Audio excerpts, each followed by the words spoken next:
8월 26일 월요일 매일 성경 묵상을 시작하겠습니다. 오늘 우리에게 주신 말씀은 예레미야 52장 12절부터 34절의 말씀입니다. 예레미야 52장 12절부터 34절의 말씀을 제가 봉독하겠습니다.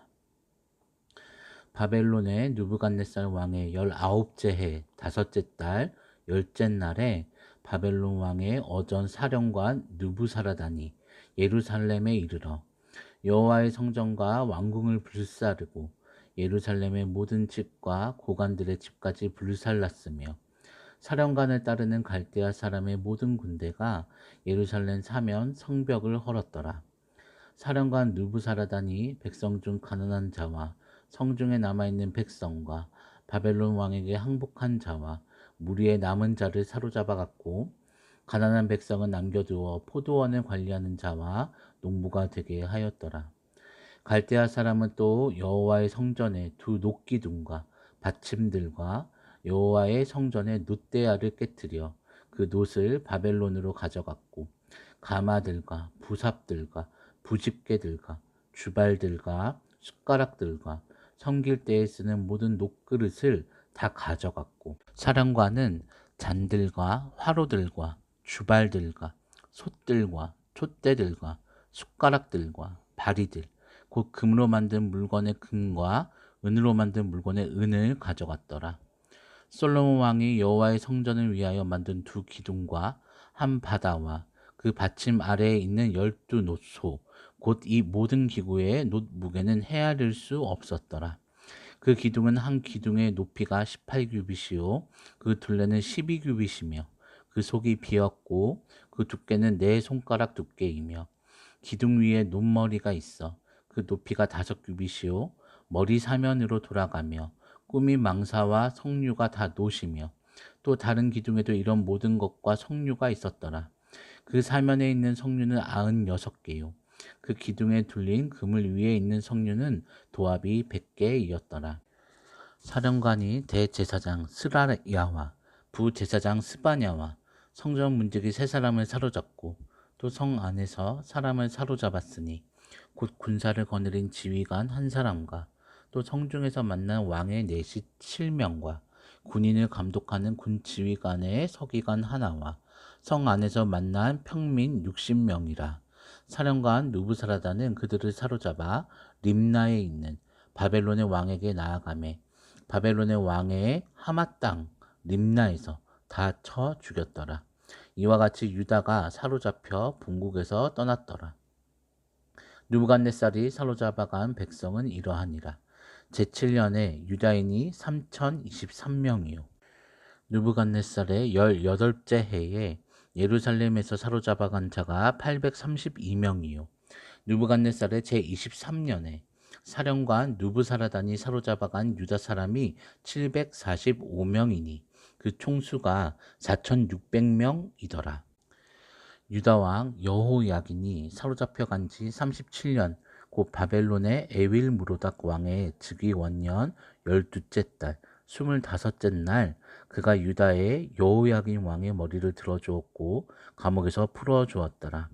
그에게 친절하게 말하고 그의 자리를 그와 함께 바벨론에 있는 왕들의 자리보다 높이고 그 죄수의 의복을 갈아입혔고 그의 평생 동안 항상 왕의 앞에서 먹게 하였으며 그가 날마다 쓸 것을 바벨론의 왕에게서 받는 정량이 있었고 죽는 날까지 곧 종신토록 받았더라. 아멘. 오늘의 말씀은 예레미야의 마지막 말씀입니다. 예레미야 52장은 역사 부록의 역할을 맡고 있습니다. 즉 예레미야를 통해 하나님께서 말씀하신 것들이 결국 어떻게 이루어졌는지에 대한 역사의 실제를 다루고 있습니다. 그래서 예레미야 52장의 말씀은 남유다와 북이스라엘, 즉 이스라엘 전체에게 있어서 그리고 지금의 시대를 살아가는 모든 크리스천을 향하여서 하나님의 살아계심에 대한 증거를 보여주고 하나님의 말씀을 청종치 않았을 때의 결과를 보게 하고 그럼에도 불구하고 하나님의 끝은 회복이라는 희망과 소망을 가지게 합니다.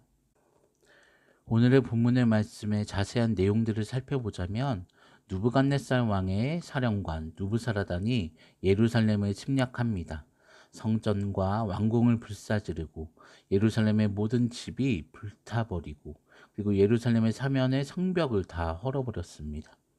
그리고 많은 백성들을 사로잡아갔고 가난한 백성들은 포도원을 관리하게 하였습니다. 특히 여호와의 성전의 기물들과 시설들을 모두 다 가져갔습니다. 그에 대한 목록들이 쭉 드러나 있습니다. 녹기둥, 받침들, 놋대야, 가마들, 부삽들, 부집개들, 주발들, 숟가락들, 금과 은으로 만든 모든 물건들, 그리고 금과 은들, 그리고 솔로몬 때 만든 정말 헤아리기 힘든 모든 물건들, 그 모든 것들을 바벨론에게 빼앗기게 됩니다.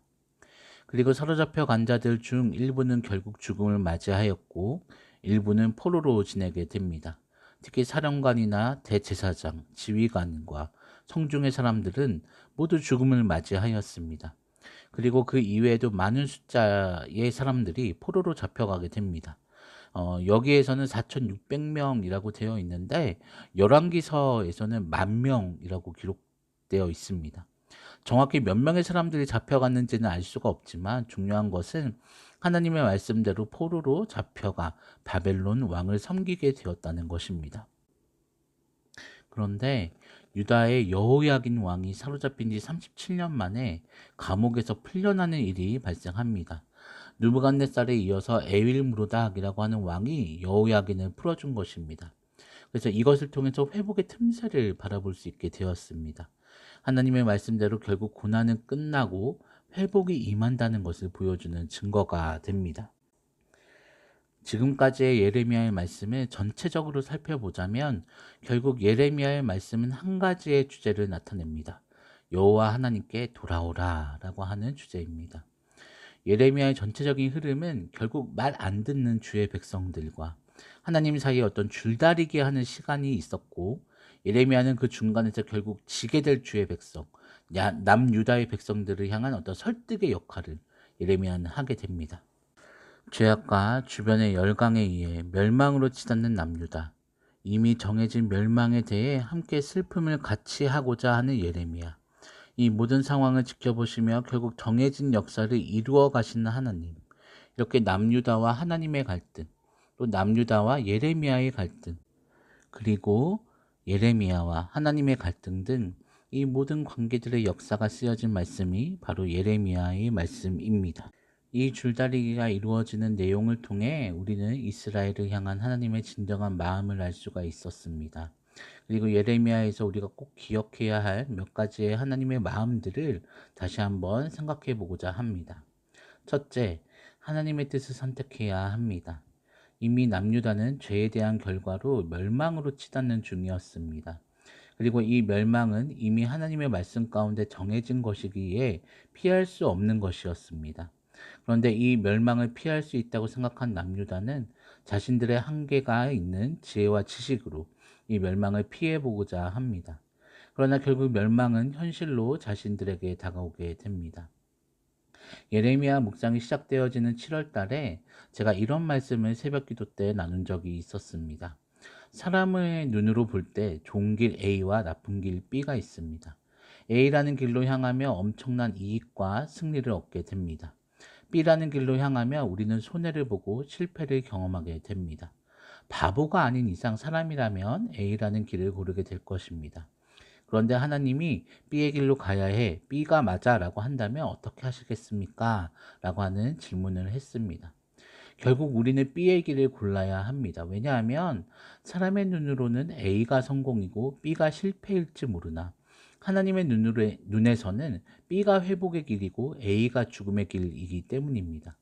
성경에 나오는 수많은 신앙의 선배들이 이를 확인해 주었습니다. 여호수아서의 말씀에 나오는 여리고 성의 전투를 보면 사람의 눈으로 볼 때는 실패였으나 하나님의 눈으로는 승리였습니다. 반대로 아이성의 전투도 사람의 눈으로는 성공이었으나 하나님의 눈으로 볼 때는 실패하였습니다. 이처럼 결국 우리는 하나님의 뜻을 구하고 하나님의 뜻대로 살아가는가 아니면 그렇지 않은가의 차이가 예레미야 말씀의 핵심을 이야기해 줍니다.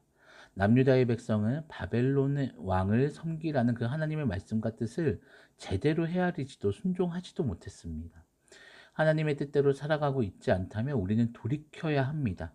하나님이 제시하신 그 길에 대해 사람의 눈으로 평가하고 가늠을 하는 것이 아니라 온전히 그 말씀에 순종하며 살아갈 수 있어야 합니다. 둘째, 하나님의 마음을 알아야 합니다. 하나님께서 남유다를 향하여 행하신 모든 일들은 단순히 죄에 대한 합당한 벌을 내리고 철저하게 공의를 잣대로 이렇게 두면서 인과를 따른 것이었다라고 생각해서는 절대 안 됩니다. 남유다를 향한 하나님의 마음을 우리는 헤아릴 수 있어야 합니다. 자녀가 무언가를 잘못했을 때 그 잘못함에 대한 훈계를 내리고 그 잘못함을 통해 어그러진 상황을 다시 회복시키는 것은 결국 사랑으로부터 비롯되어지는 것입니다. 자녀가 잘못하고 있다면, 올바른 길을 가고 있지 않다면 속히 빨리 그 길로부터 벗어나게 하고 회복시키며 다시는 그 나쁜 길로 가지 않도록 교육해야 합니다. 하나님의 마음은 사랑의 마음이었습니다. 예레미야의 말씀을 통해서 남유다를 향한 하나님의 일하심이 때로는 냉정하게 보이고 단순한 공의를 철저하게 지키고자 하는 절대자로서의 모습만이 보인다고 한다면 그것은 오해입니다. 남유다를 향한, 아니 이스라엘 전체를 향한, 그리고 온 열방을 향한 하나님의 마음은 당연히 죄에 대한 벌의 이야기도 있겠지만 회복에 대한 이야기도 있었음을 우리는 기억해야 합니다.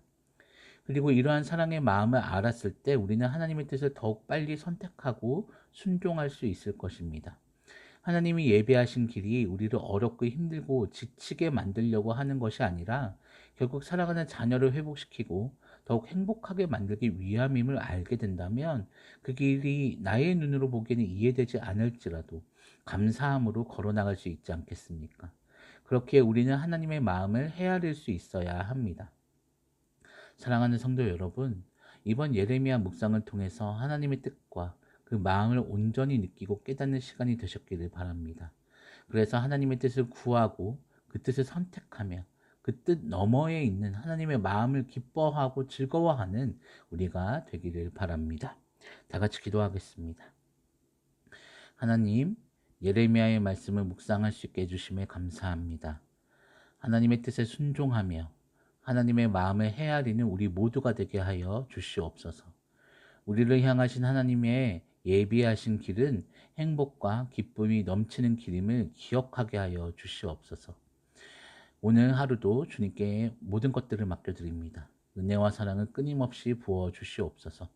예수 그리스도의 이름으로 기도하오며 이제는 우리 구주 예수 그리스도의 은혜와 하나님의 사랑하심과 성령님의 교통하심이 하나님의 뜻에 순종하고 하나님의 마음을 헤아리고자 하는 모든 성도들 머리 위에, 그 가정과 일터와 개인의 삶 위에 지금로부터 영원토록 함께 하시옵기를 간절히 축원하옵나이다. 아멘.